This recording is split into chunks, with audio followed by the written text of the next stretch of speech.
सृष्टि का एक छोटा और प्यारा सा परिवार था, जिसमें उसके पति अनुज और 2 बच्चे रिया और कृष, जो कि 8वीं और 6ठी कक्षा में पढ़ा करते थे। दोनों बच्चे काफी चुलबुले, नटखट और समझदार थे। उनका परिवार काफी खुशनुमा था और सभी काफी प्यार से रहा करते थे। एक दिन बच्चों ने टीवी पर देखा कि पास के शहर सोमपुर में एक नया और शानदार मेला लगा है।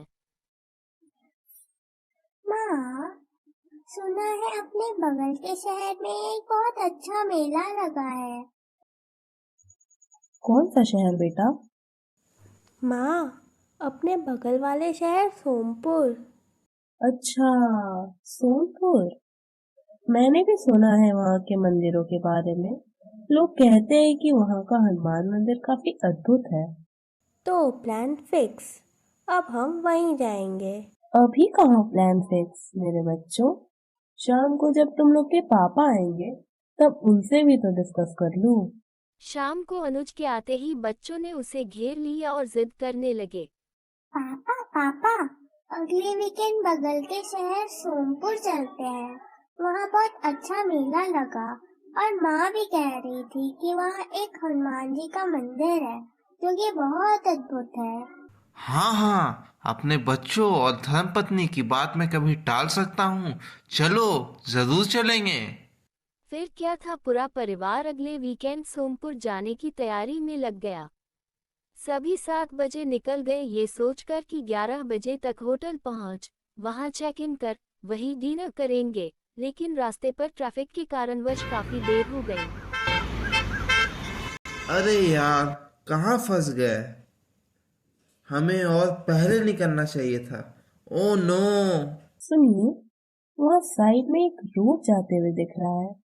कहीं वो शॉर्टकट तो नहीं? शॉर्टकट हो तो सकता है, रुको मैं किसी से पूछता हूँ। ओ भैया, इधर जरा सुनिएगा। अनुज की आवाज सुनकर बगल का एक आदमी बोला। क्या हुआ भाई साहब? ये रास्ता क्या सोनपुर जाएगा? भाई साहब, जाता तो है पर काफी सुनसान रास्ता है और रास्ते में कोई स्ट्रीट लाइट भी नहीं है। मैं तो कहूँगा कि आप सीधे रोड से जाओ। बेकार का खतरा क्यों मोलना? खतरा? कैसा खतरा? भूत का। हा हा हा, मैं क्यों डरूं? मेरे सर पे तो हनुमान जी का साया है। भाई साहब, मेरा काम था आपको आगाह करना, बाकी आपकी मर्जी।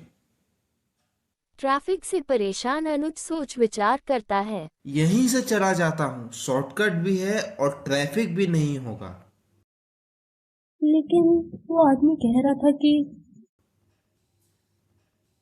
अरे अब छोड़ो उसे, कुछ होगा तो देख लेंगे। 11:30 बज चुके थे और रास्ता भी काफी सुनसान था।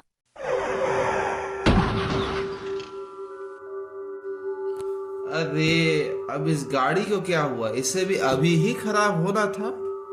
पापा रुकिए, मैं अभी उतर के चेक करता हूँ। जहाँ बैठे हो वहीं बैठे रहो। बाहर बहुत अंधेरा है और रास्ता भी काफी सुनसान है। माँ, मुझे तो बहुत डर लग रहा है। बेटा घबराओ मत, मैं आसपास देखता हूँ कि कहीं कोई मदद मिल सकती है। वहां दूर एक कुटिया नजर आ रही है, चलो वहां जाके देखते हैं। पूरा परिवार कार से उतर जाता है और कुटिया की ओर जाने लगता है। कुटिया काफी पुरानी थी और उसके सामने बस एक लालटेन जल रही थी। आसपास कोई और घर भी न था। तभी कृष को अपने पीछे आहट महसूस हुई। वह घबराकर पीछे मुड़कर देखता है।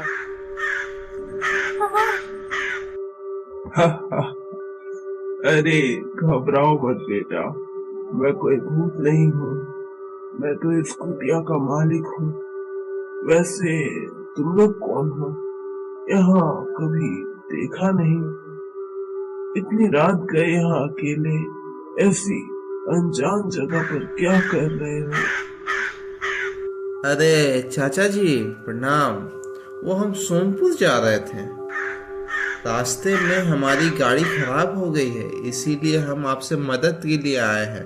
आपको कोई तकलीफ तो नहीं है? अरे कोई बात नहीं बच्चों, तुम सब तो मेरे मेहमान हो, चलो अंदर जाओ। वो बूढ़ा सब लोगों को अदन ले जाकर खटिया पर बैठाता है और उनकी खातिरदारी में लग जाता है। बेटा, तुम सब सफर करके आए हो, थक गए होगे, तुम लोग आराम करो। यहाँ से कुछ दूर पर ही एक मैकेनिक रहता है। धन्यवाद चाचा जी, हम हमेशा आपके आभारी रहेंगे। ये देखकर सृष्टि का परिवार बहुत प्रसन्न होता है। चाचा जी तो काफी दयालु और अच्छे हैं, वरना आजकल कोई कहाँ किसी की मदद करता है। सही बात है। मैं तो एक पल को उस आदमी की बातों में आकर डर ही गई थी।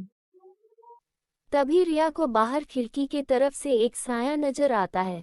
साए को देखकर वह खिड़की के पास जाती है तो देखती है एक बूढ़ी दादी खिड़की के उस पार खड़ी है। उस बूढ़ी की लाल आंखें देखकर रिया घबरा जाती है।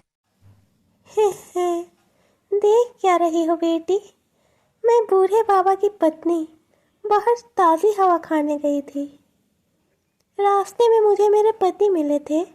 उन्होंने बताया हमारे यहाँ कुछ मेहमान आए हुए हैं। जाओ मेरी गुड़िया, जल्दी से दरवाज़ा खोल दे। रिया बूढ़ी दादी की मीठी बातों में आकर उनके अनुसार दरवाज़ा खोल देती है।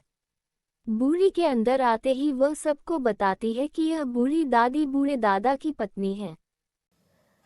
आप सब लोग भूखे होंगे, मैं अभी जाकर पहले का बना हुआ खाना गर्म कर देती हूँ ताकि आप लोग खा सकें।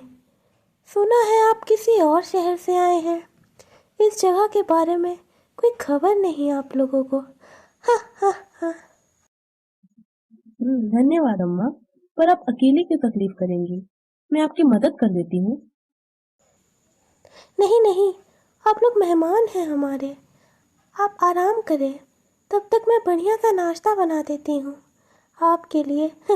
बूढ़ी दादी खाना बनाने रसोई चली जाती है और सृष्टि का परिवार बाहर बैठा हुआ अपने में मग्न रहता है।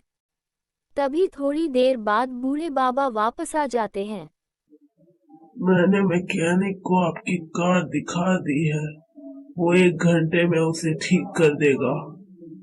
बाबा, दादी बहुत अच्छी है, वो हमारे लिए खाना बनाने गई है। बेटा, पर मेरी पत्नी तो जीवित ही नहीं, मेरे से मजाक मत करो। नहीं चाचा जी, क्रिस सच कह रहा है, हमने भी चाची को देखा है। थोड़ी और देर विचार करने पर उसे याद आता है गांव की चुड़ैल के बारे में। बेटा, मैंने सुना है यहाँ एक चुड़ैल भटकते रहती है, जो कि सबसे दरवाजा खोलने को कहा करती है।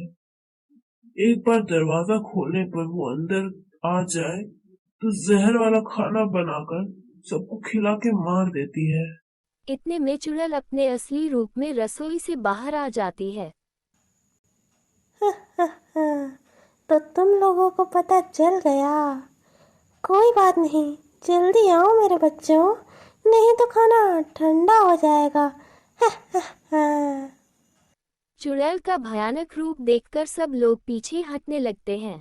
चुड़ैल कृष को पकड़ने का प्रयास करती है, मगर कृष को छूते ही मानो उसके शरीर में जोर का कट लग गया हो। ये देखकर कृष और चुड़ैल दोनों ही हैरान थे।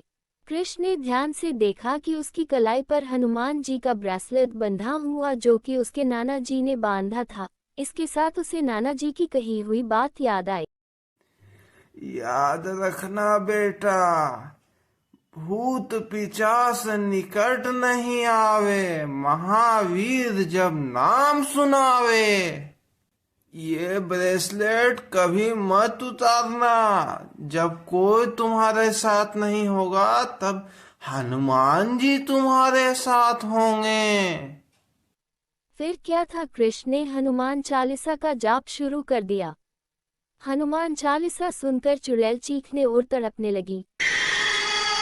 ये देखकर बाकी लोग भी हनुमान चालीसा पढ़ने लगे।